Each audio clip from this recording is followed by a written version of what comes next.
पढ़ा रहा हूँ आपको क्लास 12 की हिंदी। सूरदास हम पढ़ रहे थे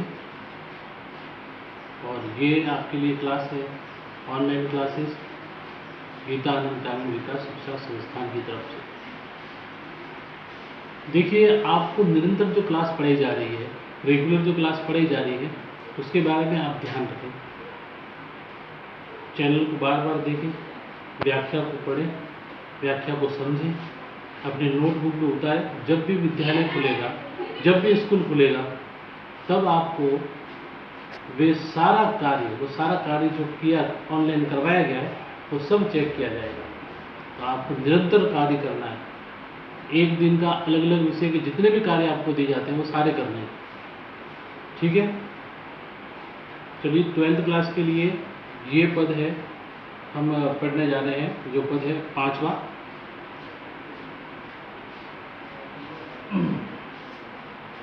इसमें 5वें पद में बताया गया है कि सूरदास के द्वारा एक भ्रमर गीत से चयनित पद है।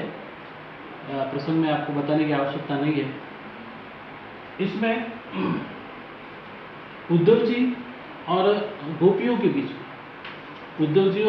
बीच में जब वार्तालाप होता है और उद्धव जी बार बार उन्हें निर्गुण ब्रह्मा का जो ज्ञान देते हैं, उस ज्ञान को वे उस बात को सुनते सुनते गोपियाँ खींच उठती हैं, गुस्सा हो जाती है, खींच उठती हैं, आंतरिक वेदना प्रकट करती हैं और इस निर्गुण ब्रह्मा के निरस ज्ञान की जो बात है, उस बात को, उस विषय की गंभीरता को कम करने के लिए वे उद्धव जी से कुछ हास्यप्रद प्रश्न करती हैं, कुछ मनोरंजक प्रश्न करती हैं।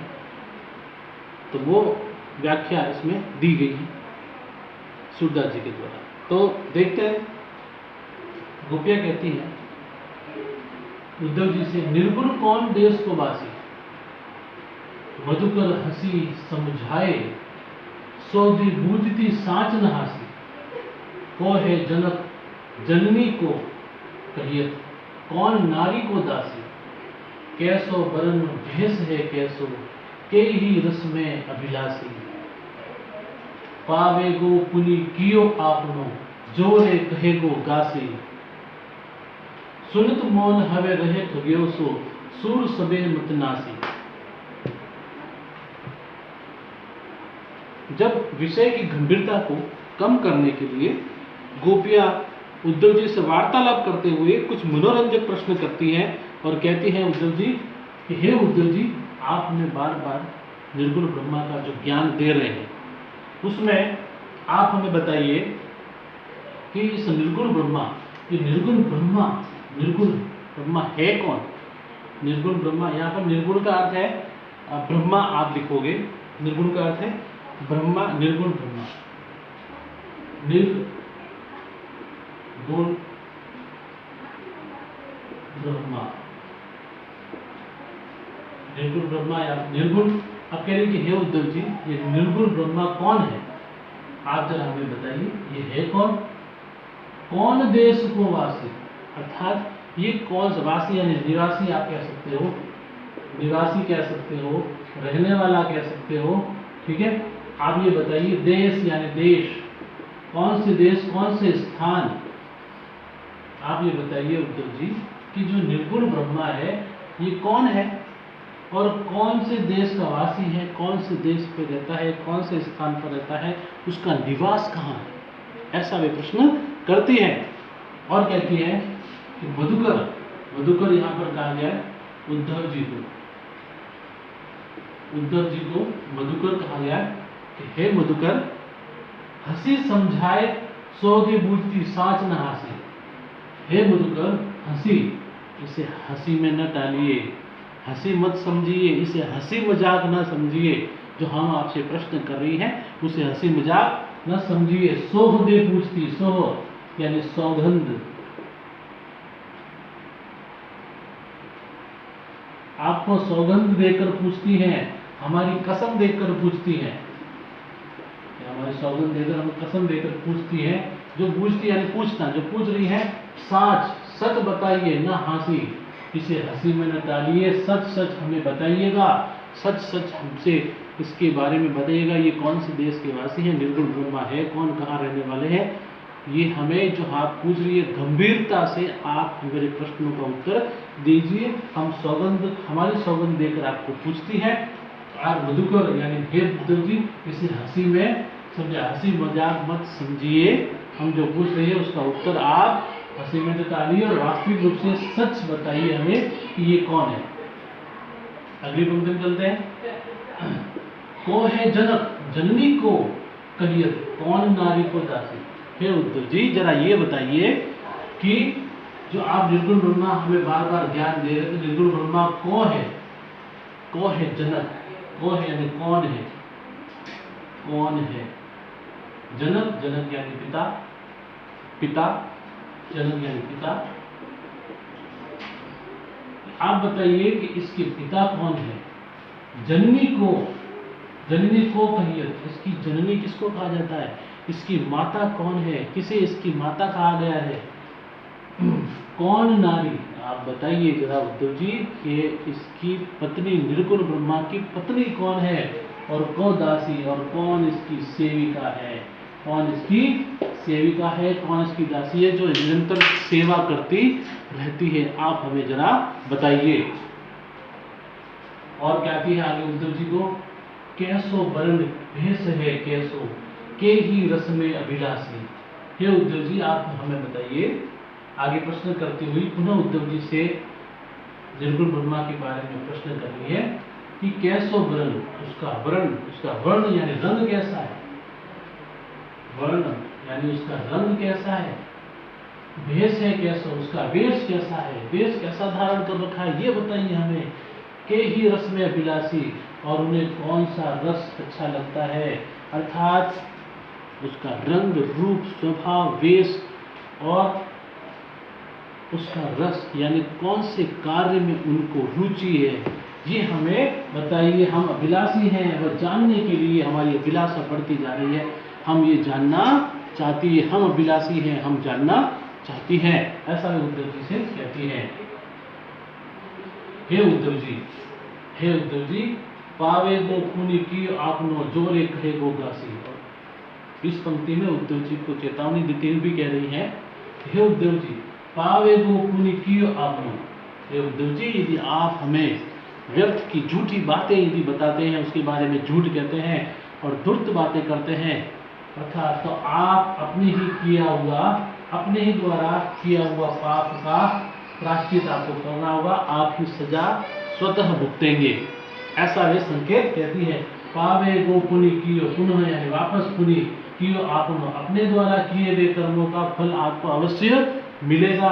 यानी आप जैसा कार्य करोगे, जैसा झूठ बोलोगे, धूर्त बात करोगे हमसे, तो आपको इसका परिणाम भुगतने के लिए तैयार रहना पड़ेगा, ऐसा संकेत रूप से उनको चेतावनी दे रही है। कहे वो गासी, गासी यानी व्यर्थ की बातें, व्यर्थ की बातें, झूठी बातें और धूर्त बातें, कुछ भी लिख सकते हैं आप, ठीक है। गासी यानी व्यर्थ बातें, झूठी बातें, कपट की बातें, कपट की बातें। हे उद्धव जी, आपने हमें कपटपूर्ण व्यवहार किया और धूर्तता स्वरूप आपने हमें उनके बारे में बताया, तो आपके द्वारा किया गया इस व्यवहार के लिए आपको सजा भुगतने के लिए तैयार रहना पड़ेगा, ऐसा वे कहने लगी संकेत रूप से। इस प्रकार गोपियों की सारी बातें सुनकर उद्धव जी हतप्रभ रह गए, किम कर्तव्य मूढ़ हो गए। वे सोचने लगे अब मैं इनका, जब सूरदास कहते हैं कि जब उस अद्वितीय निराकार अलक्षित ब्रह्मा का स्वरूप वेद और उपनिषद भी निर्धारित न कर सके, तो उद्धव जी उसका निरूपण कैसे करते, अर्थात उसके बारे में कैसे बताते। इसलिए वे सर पकड़कर वे गोपियों के प्रश्नों का उत्तर देने में असमर्थ थे, उनके व्यंग्योक्तिपूर्ण प्रश्नों का उत्तर देने में असमर्थ थे, वो सर पकड़कर बैठ गए। अंत में गोपियां भी व्यंग्य के माध्यम से सुनत मौन हवे रहे ठगियो सो सुर समेत सवे मति नासी।